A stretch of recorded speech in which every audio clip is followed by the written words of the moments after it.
I discovered a charcoal technique that no one seems to talk about, and today I'm going to expose it. One tool, one technique, same skill, and it's been applied to achieve over 8 different styles and effects.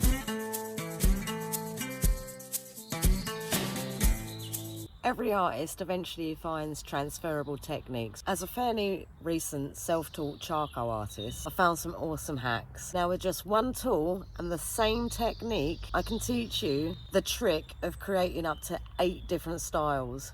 Having only worked with charcoal for the last 2 years out of this tiny little tent, and if you want more info on that, do go see the log hoppers, I was amazed to find that you can use this one tool in the same way to create lots of different effects, from sheep's wool to fuzzy dog fur, dirt, rocks, trees, shrubs, smoke, and even scars and metal. So whether you're working from a reference photo, the scenery in front of you, or just simply your imagination, you're going to need to know how to recreate certain things, such as leaves on trees, different textures for different things. You're going to want to learn how to do that without having to draw every individual leaf, because to do so is going to be a very slow and arduous process. So it's even better if you can use the same technique transferably to achieve multiple outcomes. Obviously this depends heavily on the sort of medium you're going to use, whether it be paint,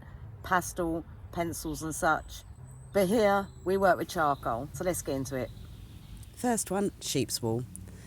So as you can see, I'm not using that blending stump as a pencil. Instead, I'm pressing the charcoal powder into the paper. Here I've come in close to just give you a real demo of that. So it's dabbing and pressing, and I'm rolling that blending stump around the paper. Now, obviously with this little demo, I'm not going to be going into the finer details. I'm not going to be able to spend as much time on it to make it look as good as the original drawings, because this is just a demo. But you'll see that just by using that blending stump and that technique, you can get quite a good dark and light effect with it. It comes out quite natural. So I'll use the blending stump, obviously with the blurring and the reapplying and the lifting with the kneadable eraser. That will just give the highlights that you're looking for the edge of the fur. Now we're going to the fuzzy dog fur, number 2. Now, in order for me to demonstrate this as a quick sketch, if you like, I decided that I'd have to draw the dog, otherwise the fuzzy fur don't really make sense. So I quickly whipped out a very rudimentary, without a sketch, copy of the dog, using the original dog reference photo. Obviously I wasn't really focused on it too hard. I was just trying to give you a demonstration of what I mean by how to achieve that fuzzy fur look with exactly the same technique, that press and roll. So this time we're going on to number 3, a tree. Again, I'm pressing and I'm rolling. You'll notice that I just rubbed out the dog and the other bits because I was just trying to preserve paper really. But what was quite cool about that is I did end up with quite a nice border, if you like, to make the tree into. So I press and I roll and I dab. The press and the roll is for the bark and the branches. But then just by dabbing those leaves on and doing some dark patches and some lighter patches, you'll see that it starts to take its appeal, its effects, you know.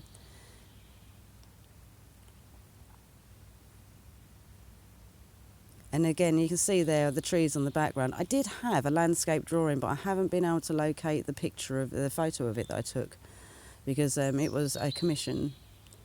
So now number 4, a shrub. Well, you can call it bush, shrub, whatever you brush.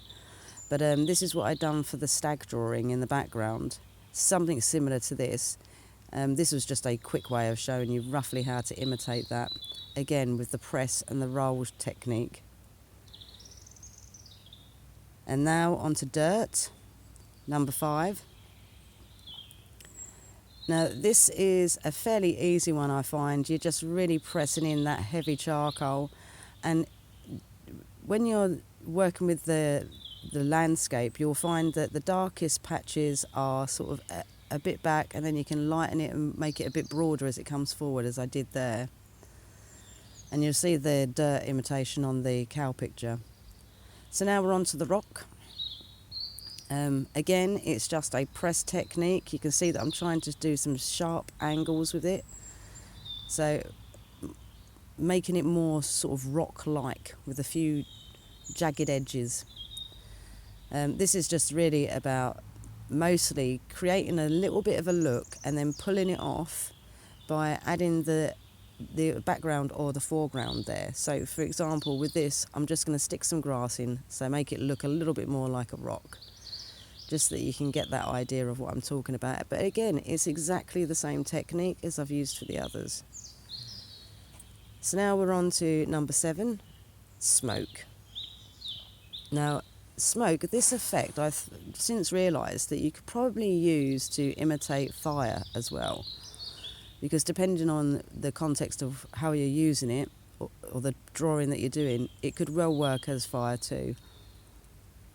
And then last of all but not least, the scars, number 8. So this is scars in metal. Again, I just put a really heavy coat on the end of that blending stump, and I just push it in and streak it up a little.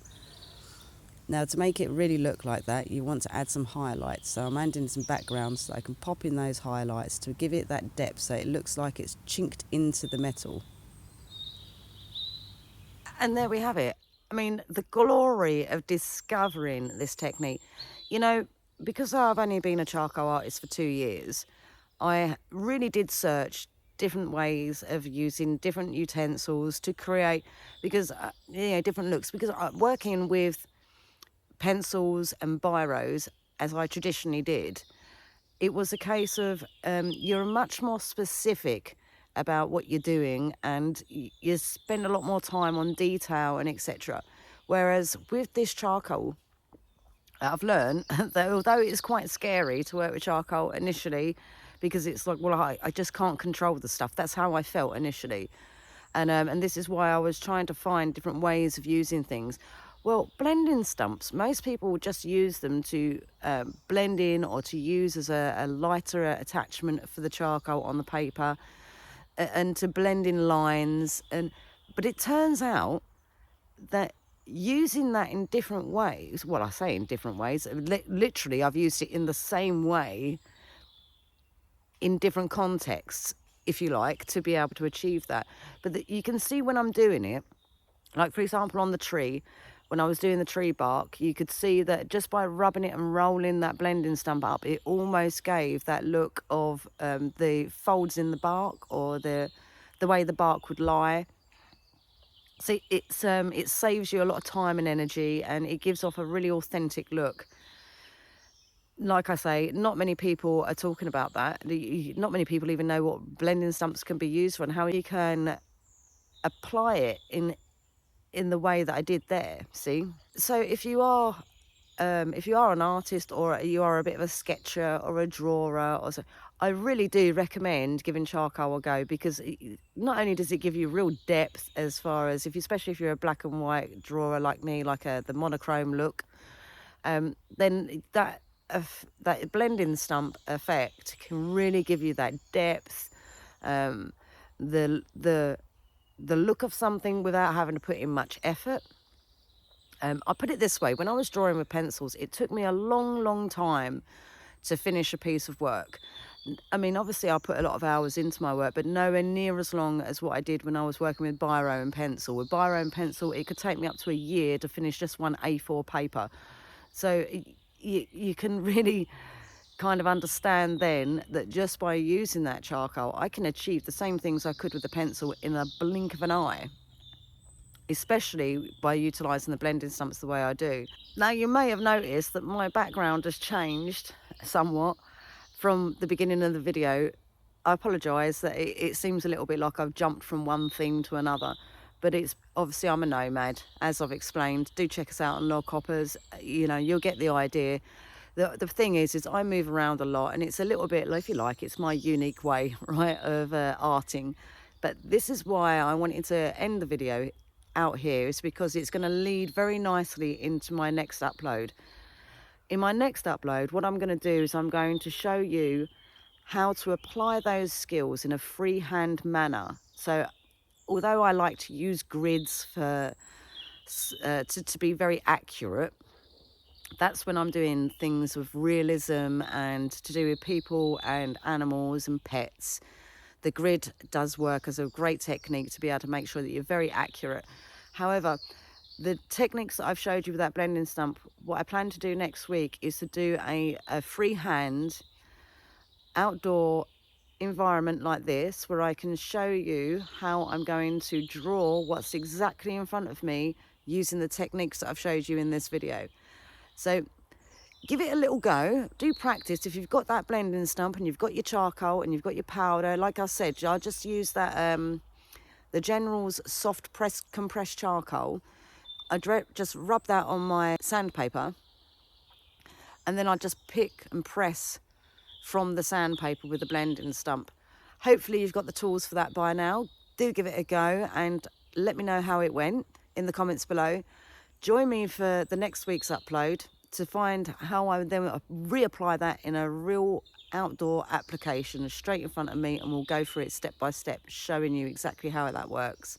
So if you like the channel and my outdoor nomadic way of arting, do give us a like and share us around. It really does help the channel. I mean, I'm new, I'm just starting to branch out, and so I could do with your help to grow and reach more people. See you in the next video.